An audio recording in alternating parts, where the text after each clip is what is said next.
দেখো মা কাটা শুরু করে দিয়েছে। এই দেখো,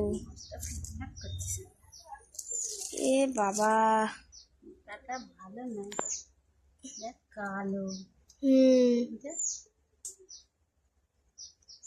ডেরিং মাছ নাকি বলতো, কি জানি কি বলে গেছে, হ্যাঁ কি বলে গেছে,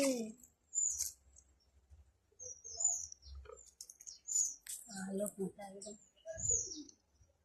কি কি গলে গেছে? পিত্তি, পিত্তি আবার কি?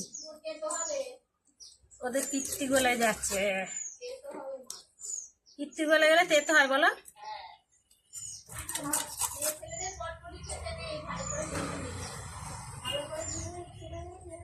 এই এতদিন তো কেউ বলে না। হ্যাঁ,